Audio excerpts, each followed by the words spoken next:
Estamos conversando con el presidente del Consejo de Ministros, Vicente Ceballos, aquí en Nada Está Dicho. Señor Ceballos, la señora Miriam Morales, secretaria general de Palacio de Gobierno, según entendidos en la materia y de acuerdo a la denuncia que se publicó este fin de semana, habría incurrido en el delito de negociación incompatible. Ella contrató, cuando era funcionaria del MTC, a la tía de su hija para realizar encuestas por 45 días con un salario de 45.000 soles. Usted, como jefe de gabinete, ¿le ha pedido explicaciones a la señora Morales? Y de ser así, ¿qué le ha dicho? Mire, en principio, funcionalmente no depende de PCM, sino depende de despacho presidencial.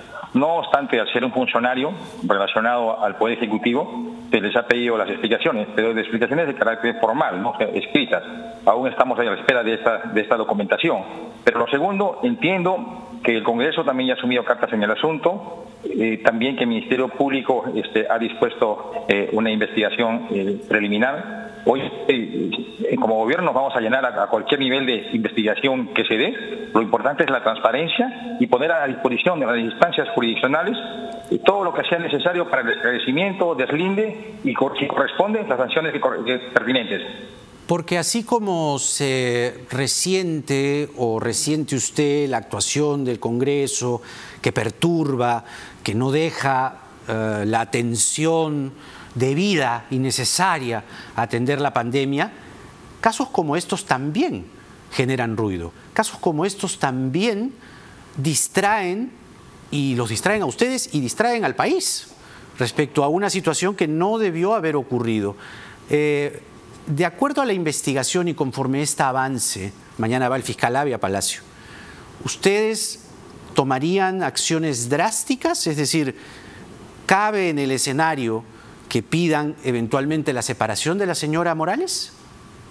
Mire, este es un gobierno que tiene sus premisas de trabajo bastante claras y sobre la mesa.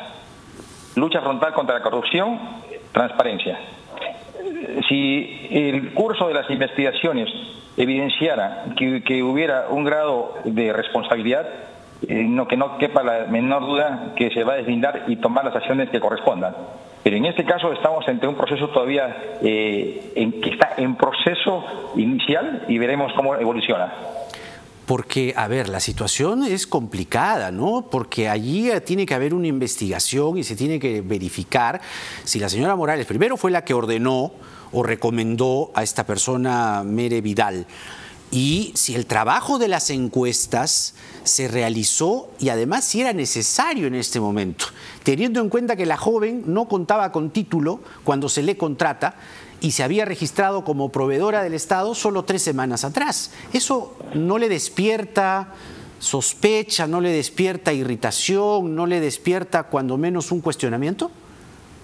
Yo no voy a poner en tela de juicio la labor investigadora que tiene la prensa y que obviamente nos permite proponernos como país lo que debe tener un gobierno, que es la transparencia. Pero a efecto de ello, y reitero mi respuesta anterior, ya los órganos autónomos en lo que es la investigación ya han dispuesto el inicio de estas y obviamente conforme evolucionen se irán deslindando si hay o no responsabilidades. Ahora este es el Congreso que hace una investigación, es el Ministerio Público y administrativamente también tendrá que hacer alguna investigación. Ciertamente esta no es una sentencia, esta no es la conclusión de investigación alguna. Son indicios que comienzan a aparecer y que evidentemente llaman a sospecha. El fiscal Avia, le repito, va mañana y el Congreso tampoco descarta, de hecho está planeando una investigación sobre el particular. Lo que creo, señor primer ministro, que debe quedar claro es que este gobierno no protege a cualquier funcionario porque la leyenda urbana, el radio Bemba limeño, lo que dice es que la señora Morales es una funcionaria de la más absoluta confianza del presidente Vizcarra y que es su brazo derecho y que en esa línea de pensamiento, salga lo que salga, pase lo que pase, la señora sería una intocable. ¿Cómo usted desmiente estas afirmaciones, estos señalamientos? Mire, Todos en la responsabilidad que tenemos somos funcionarios y no gozamos de inmunidad alguna. En principio tenemos responsabilidades. En segundo lugar, obedecemos a un mandato de confianza que nos brinda el señor presidente. Y la forma cómo devolver esa confianza es ejercitar una gestión, valga la redundancia el concepto, transparente, objetiva y responsable. Ahora, este contencioso que se ha presentado en estos últimos días está en su fase indagatoria. Con evoluciones seguramente se tomará como las decisiones que correspondan. Pero no descarta usted, si esto se agrava y se corroboran estos datos, ¿no descartaría usted separar del cargo, el gobierno debiera separar del cargo a la señora Morales, o no? Ninguna posibilidad se descarta, pero este tipo de respuesta será en su oportunidad. ¿Sabe por qué lo de los indicios? Para hacer una pregunta más sobre el tema, porque la señora Morales, cuando fue interrogada por el caso de Richard Cisneros, se le preguntó en esa audiencia si ella había influido en la contratación de algún familiar o amigo en entidades del Estado. Y ella respondió, y cito su frase, no, en lo absoluto. Si esto se corrobora, la señora habría mentido. ¿Eso no le parece grave? Sí, es sumamente delicado. Yo no tengo, a diferencia de usted, a mi alcance la declaración textual que haya podido brindar o no a la Comisión de Fiscalización del Congreso, pero esto justamente es un elemento más en esta fase indagatoria que ya se ha emprendido. Señor ministro, ¿qué pasa con los proyectos del Congreso, que es otro dolor de cabeza que ciertamente merecería, ya se ha hecho en boca del presidente, pero claro, ¿cuál va a ser la respuesta del gobierno frente a la avalancha de proyectos que los están mareando al punto de dejarlos sin aliento? Vayamos quizá por el bálsamo de tranquilidad que es para ustedes hoy el Tribunal Constitucional, ¿no? Por lo menos en la demanda de inconstitucionalidad sobre la ley de los peajes. ¿Harán lo mismo? Es decir, ¿recurrirán al Tribunal Constitucional con, por ejemplo, el proyecto sobre los créditos, congelar los créditos, el proyecto sobre la ONP, por ejemplo? Mire, en principio estamos hablando de proyectos que todavía no han pasado por su fase determinante, que es el Pleno del Congreso. Después que pudiera ser aprobado, nos quedamos en esa disyuntiva, se convierte en autógrafa y pasa al Poder Ejecutivo para su evaluación. Pero ya al respecto nos hemos manifestado con precisión. Una, en el caso concreto de la ONP, examen delicado, y al parecer existe alguna confusión. Porque el caso de la ONP es un sistema de reparto. Más aún, revisa el presupuesto que año tras año aprobamos, y la línea de Congreso de la República, cerca de 1.000 a 1.500 millones que le da como contraparte para soportar sus responsabilidades a la ONP. Perdóneme, señor ministro, disculpe, el primer párrafo de su respuesta no se escuchó, hubo un entrecorte, un corte en la señal. ¿Puede repetir, por favor? Sí, que le decía yo que hay una especie de confusión, porque la ONP es propiamente un sistema de reparto diferente a las AFPs. No hay una cuenta individual aquí. Y le decía que año tras año tenemos que darle presupuestalmente una inyección de cerca de 1.000 a 1.500 millones. Y esto se libera inclusive en el propio Congreso de la República. O sea, no es lo mismo que una AFP. Es muy complejo. Obviamente hay pronunciamientos unánimes tanto del BCR, la SBS y la propia ministra de Economía, y algunos especialistas en materia económica también se han manifestado en este mismo sentido. Es una propuesta sumamente delicada, muy compleja y muy comprometedora. ¿Para ustedes sería inconstitucional, partiendo de la premisa de, uno, el Congreso no tiene iniciativa de gasto, o sea, no puede hablar sobre presupuesto, gasto, y luego decidir sobre fondos que no son individuales creyendo que son tales? Es decir, ¿configura ahí un marco inconstitucional? Tenemos que mantener una línea de coherencia como Poder Ejecutivo, y la diversidad de observaciones que hemos hecho autoras que nos ha remitido el Congreso de la República han tenido como argumento este vicio de constitucionalidad, porque no se están respetando y las competencias funcionales asignadas por la propia Constitución. Y en este caso hay un trastocamiento a una competencia exclusiva y excluyente del Poder Ejecutivo. Hoy quien dirige la política general del gobierno, y lo dice textualmente la Constitución del Estado, es el Poder Ejecutivo. Y a efecto de ello, quien tiene el manejo económico financiero del país es el Poder Ejecutivo. Por en esa este caso razón, sería inconstitucional. Sí. Entonces, cabría la posibilidad en la estrategia de recurrir al TC. Sí, o sea, quizá no estemos adelantando, pero esperemos que llegue la autógrafa al Poder Ejecutivo para poder acudir a su evaluación. No sabemos finalmente cuál sea el texto que pueda ser aprobado en el Pleno. Claro, pero ya sabemos qué es, ¿no? Le van a decir, devuélvanle a todos los pensionistas de la ONP su pensión, a uno por uno. Eso es lo que le van a decir, el 100%, ya, póngase, consensuaron, el 80%. Igual están incurriendo en una acción, o sea, el objetivo es ese. Aparentemente no lo van a variar. ¿Cuál es, insisto, la estrategia del gobierno? Es decir, sale la ley, de acuerdo, usted correctamente tiene que esperar el texto, pero ya sabemos de qué va. Va de... además, la ministra Alba se pronunció en la conferencia y lo dijo claramente. Sí. No hay dinero y no hay cuentas individuales, entonces sería una locura. Entonces, la observan primero y si ellos persisten y quieren aprobarlo por insistencia, irían al TC. Ese sería el camino. Esa es la ruta formal desde la perspectiva constitucional para la defensa de las competencias del Poder Ejecutivo. Y creo que hay antecedentes. Ahora, ¿qué pasa, por ejemplo, le decía yo hace un momento, con el proyecto sobre los créditos? El proyecto sobre los créditos, congelar los créditos, suena también a barbaridad. Porque, para empezar, lo que se advierte es que toda la microfinanza se pulveriza. Y la microfinanza es mayoritaria en el país. ¿También allí tienen una estrategia de respuesta?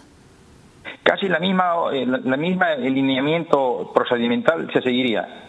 Y aquí, sobre todo, las cajas municipales, o sea, los componentes más modestos del sistema financiero en el país se han manifestado a este respecto, ¿no? Y ha sido uniforme también la opinión que se ha dado desde las más altas autoridades relacionadas al manejo económico del país. Entonces, obviamente también aquí lo que corresponde es manejar esa misma premisa con la cual hemos estado sosteniendo la defensa de los fueros del Poder Ejecutivo. Señor ministro, la reactivación económica es otro tema que requiere atención y explicación. Convergen allí el inicio de la fase 3 y el Reactiva 2, ¿no? Que en contraste con el Reactiva 1, que tuvo dificultades, en fin, algunos empresarios, microempresarios hablaban de favoritismos a una u otra empresa. ¿Cuál es la evaluación del inicio de la fase 3 y a qué tenemos que estar advertidos los peruanos? Por ejemplo, los restaurantes. Sí, mire, la norma en concreto se ha publicado el día de ayer, en horas de la tarde, sí. Y hay, diría yo, tres contenciosos, ¿no? Respecto a las actividades económicas que van a reanudarse a partir del día de hoy. Es el tema de los restaurantes y servicios afines, el tema del transporte terrestre y el tema del transporte aéreo. En ambos casos y con decisión hemos considerado en este decreto supremo que aprueba la fase 3 en una disposición complementaria que más allá de que esté contenido en este DS, tiene que contarse con la opinión favorable y los lineamientos aprobados previamente por el sector respectivo. En el tema, por ejemplo, de los restaurantes, lo que es el Ministerio de la Producción y Comercio Exterior, y en el tema de lo que es transporte, el Ministerio de Transportes. Es decir, no es que ya se apruebe este DS e inmediatamente dan reinicio a estas actividades. No. O sea, todavía están sujetos a alineamientos complementarios. Ya, pero presentan pues su protocolo ante el MINSA y el MINSA los aprueba. No es que ya no pueden pasar por cada ministerio. A diferencia de otras actividades económico-productivas, en este caso concreto y en este DF que reanuda la fase 3, existe esa observación, que para estas tres actividades de manera precisa tienen que someterse a alineamientos complementarios del sector respectivo. Claro, pero de acuerdo a como ya ustedes conocen bien la tramitología, ¿cuándo estimaría usted que la fase 3 se echa a andar, esto de los restaurantes? Y también estamos hablando de los vuelos aéreos nacionales y el transporte interprovincial. ¿Cuándo echaría usted un pronóstico? La fase 1, la fase 2 están en plena operatividad. Sí. La fase 3, a partir del día de hoy, el 1 de julio, está en plena operatividad, con observación de estas tres actividades con previsión que están pendientes de estos lineamientos complementarios que tiene que dar cada sector. Calculamos que esto en 2 semanas ya deben estar en una fase operativa. De acuerdo. Señor ministro, ahora, otra preocupación es el bono universal familiar, porque ustedes configuraron el sistema para que la gente entre a RENIEC y coloque sus datos, y hubo gente que se quedó esperando. ¿Cuándo se van a entregar el total de los bonos? Hoy día hemos tenido una reunión donde se nos ha dado cuenta en Consejo de Ministros de los avances que tiene el MIDES en articulación con otros sectores, y esto en 3 semanas debe estarse cerrando. A la fecha se han pagado bonos, ahí considerando en un paquete los 4 bonos, llámese quédate en casa, el bono rural, el trabajo independiente y el tema del bono universal. Complementariamente a ello, más o menos son alrededor de 2 millones de peruanos adicionalmente que van a cobrar este bono. 2 millones de peruanos adicionalmente en 3 semanas, es lo que está diciendo usted. Sí, a lo mucho, sí, a lo mucho. Ahora, considerando algo que venimos diciendo reiteradamente, el cálculo del bono es 760 soles. 760 soles alcanza para un mes. La gente, los que necesitan el bono, de acuerdo al padrón, de acuerdo a, en fin, las especificaciones, llevan 3 meses. ¿Se contemplaría la posibilidad de un segundo bono, de un segundo reparto, o creen que ya es suficiente? A ver, es una propuesta bastante interesante que le hemos venido deliberando al interior del Consejo de Ministros, no lo puedo negar. Sin embargo, en tanto no se cierre el pago al 100% de los 4 bonos previos, obviamente no podríamos acudir a un quinto bono. Entonces, estamos en ese proceso acelerado de cerrar estos bonos. No puedo descartar que está en evaluación, todavía no se ha llegado a la determinación final. Sin embargo, permítanme comentarios adicionales a esta inquietud. Arranca Perú. Este programa ha sido presentado hace 2 semanas atrás por el presidente de la República con 4 componentes.